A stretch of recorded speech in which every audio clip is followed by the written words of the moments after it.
Aujourd'hui, je vous parle du REER et du CELI, lequel on devrait choisir si on ne pouvait qu'en choisir un seul. Donc, c'est des questions qui me reviennent fréquemment. Est-ce que je devrais mettre mon argent dans mon REER ou dans mon CELI?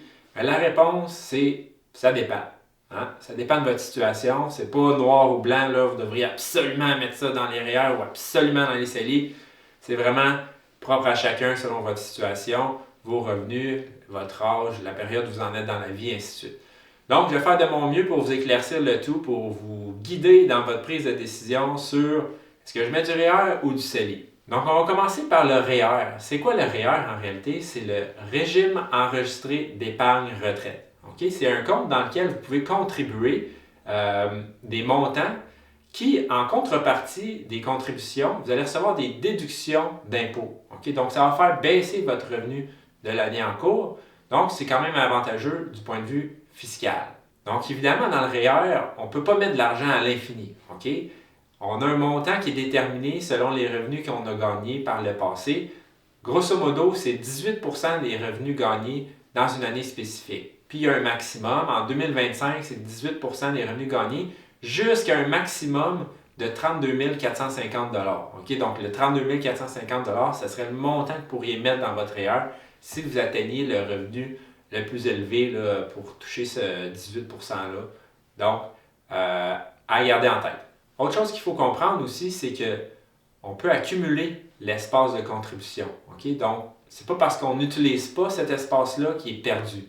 Donc, au fil des années, à force de travailler, l'espace va s'accumuler si vous ne contribuez pas au REER. Je vous donne un exemple. Vous êtes étudiant, vous travaillez seulement l'été, vous avez fait 10 000 $ l'été dernier. Donc, vous auriez droit à 18% de ce revenu-là, donc 1 800 $ en espace REER. Donc, si vous ne l'utilisez pas, ce 1 800 $-là s'accumule.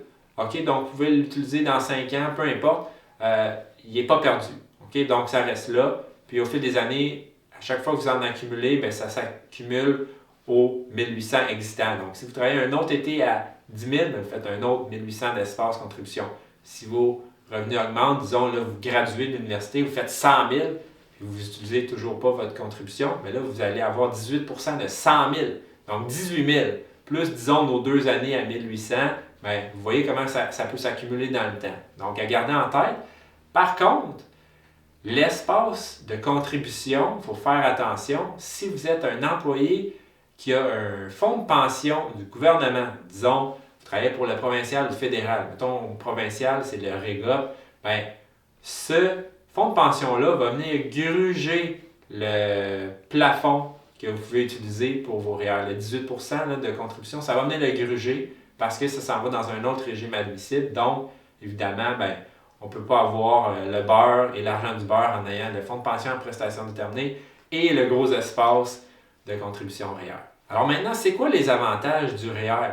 J'en ai nommé un tantôt, la déduction d'impôts sur nos revenus. Donc ça, c'est quand même intéressant. On peut faire baisser nos revenus, donc nos impôts de l'année en cours.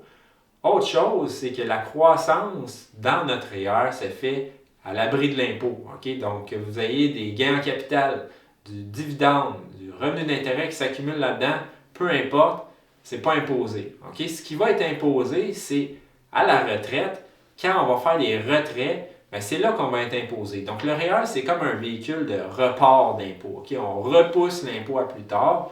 Donc, quand on va faire des retraits, disons, à l'âge de la retraite, là, ce retrait-là va être ajouté à nos revenus puis on va être imposé sur ces montants-là qu'on va avoir retirés.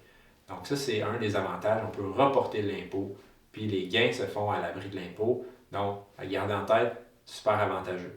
Autre chose aussi, on a accès avec les REER au régime d'accession à la propriété. C'est quoi ça? C'est pour les gens qui veulent s'acheter une première maison admissible. Là, je dis une maison, mais ça peut être un condo, peu importe. Première résidence admissible.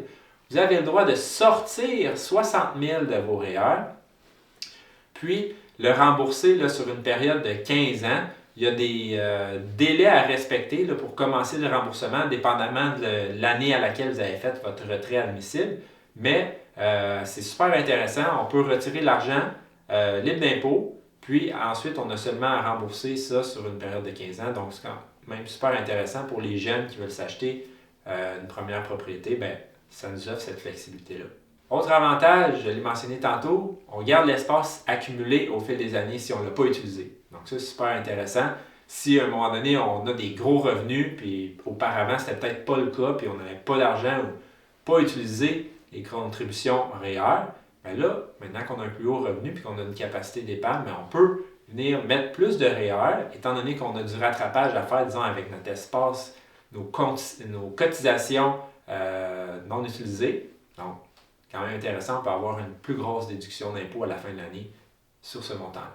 Un autre avantage aussi du REER, c'est si jamais vous décédez, bien, ça roule libre d'impôt à votre conjoint. Donc, on fait seulement le roulement au conjoint, il n'y aura pas d'impôt là-dessus, alors que si vous n'aviez pas de conjoint, puis c'était, disons, envoyé à vos enfants, bien là, ce qui va arriver, supposons que vous avez 200 000 de REER, vous décédez, pas de conjoint à qui rouler, donc là, ce 200 000-là de REER va être ajouté à votre revenu de l'année en cours où vous avez décédé, puis bien, ça va être imposé au taux marginal applicable, donc ça risque d'être assez pénalisant. Vos enfants, évidemment, ne recevront pas le 200 000, là, ils vont devoir payer l'impôt dessus. Puis évidemment, sur des sommes importantes comme ça, bien, ça monte assez vite. Donc, à garder en tête, assez intéressant, le roulement en conjoint est libre d'impôt. Ensuite, pour les inconvénients, évidemment, il n'y a pas juste des avantages au REER, il y a aussi des inconvénients. C'est un compte duquel on n'est pas censé normalement retirer avant la retraite.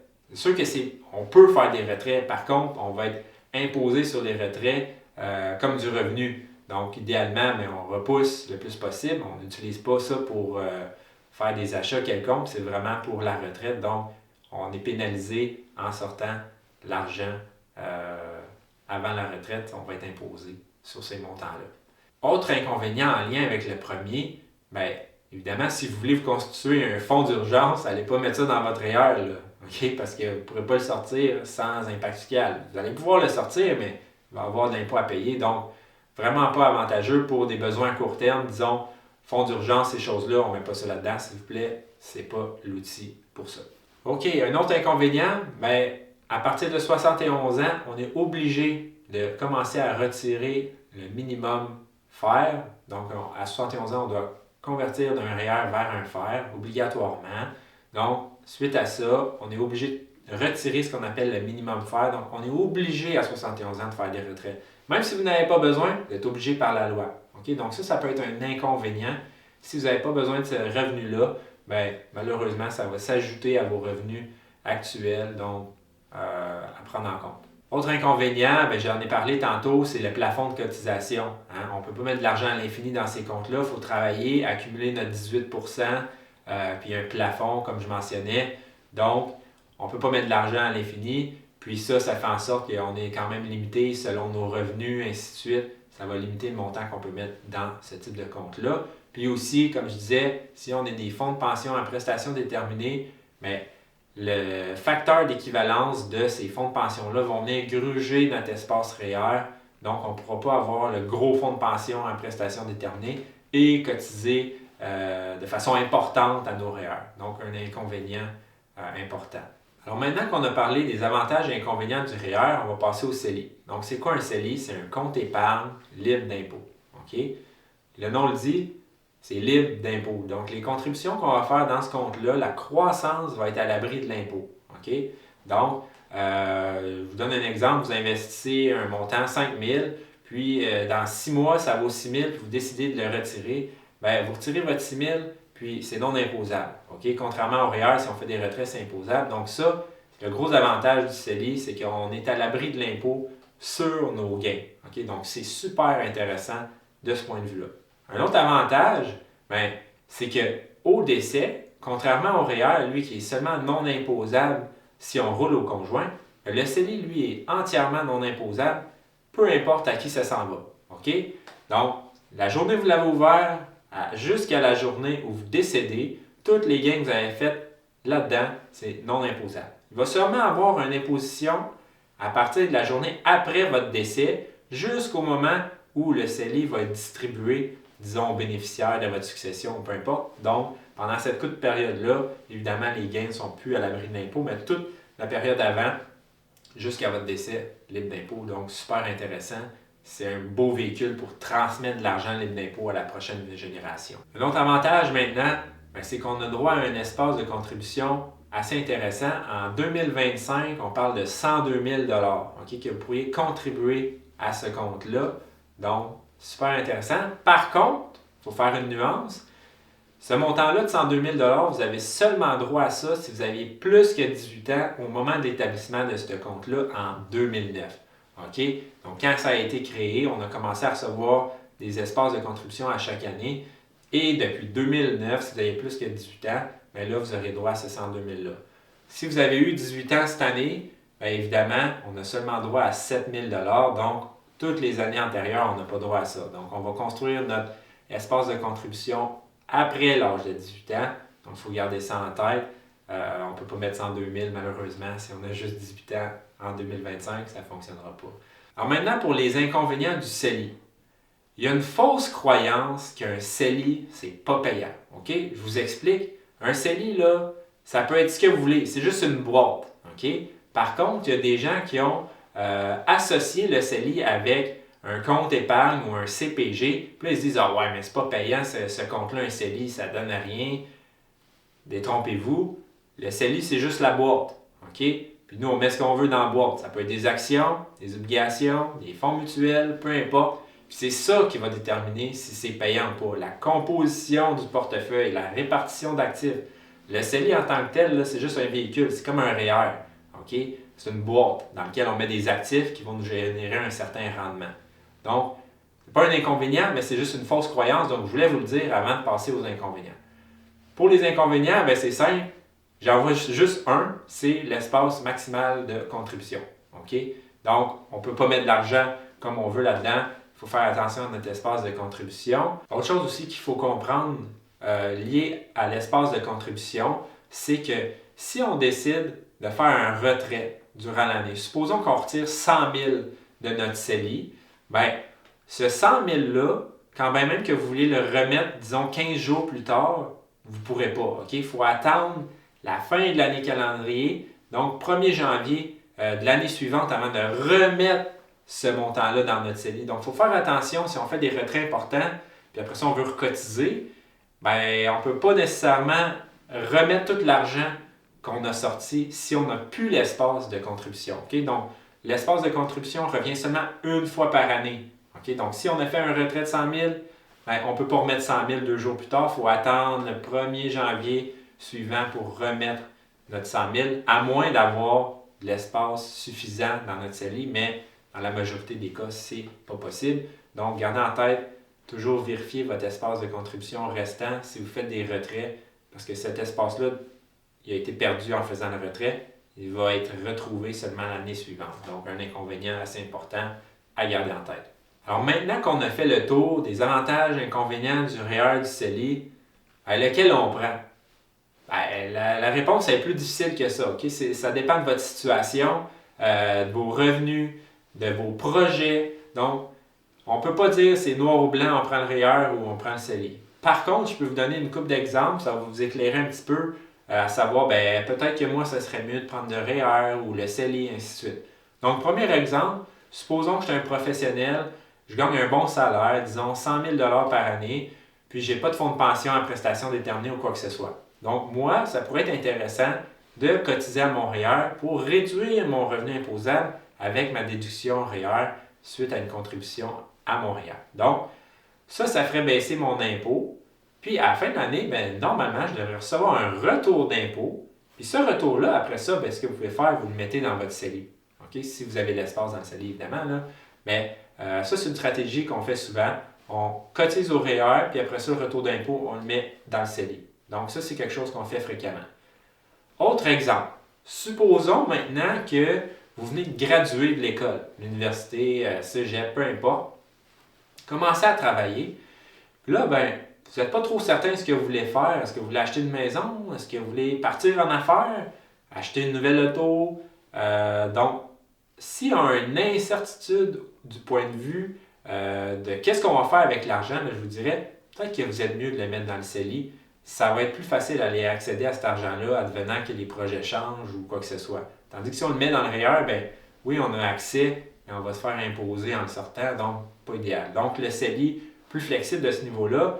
Alors, si on dit, bon, je ne sais pas si je veux épargner tout de suite pour la retraite, je vais acheter peut-être une maison, mais je ne suis pas certain. Donc, à ce moment-là, si vous n'êtes pas certain, mettez-le dans le CELI en attendant. Puis quand vous aurez plus de clarté sur votre projet, ce que vous voulez faire, bien, on pourra refaire l'exercice. Est-ce que là, selon mon projet, ça vaut la peine de le mettre dans le REER ou je le laisse dans mon CELI? Donc, ça, c'est un autre exemple de possibilité qui s'offre à vous. Ensuite de ça, si on dit j'ai déjà des revenus élevés, j'ai déjà maximisé mon REER au maximum ou j'ai un fonds de pension en prestation déterminée qui fait en sorte que j'ai plus d'espace REER, bien évidemment, le choix est simple, on va mettre ça dans le CELI.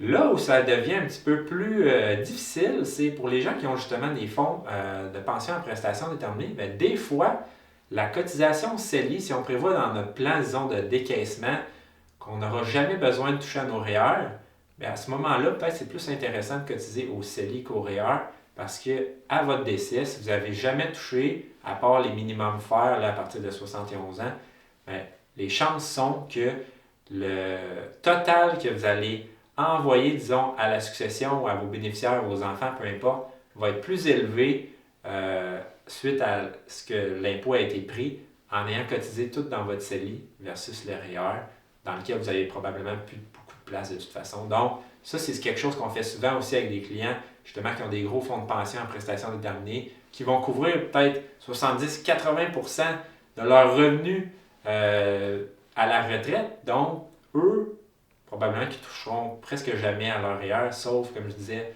le minimum FER.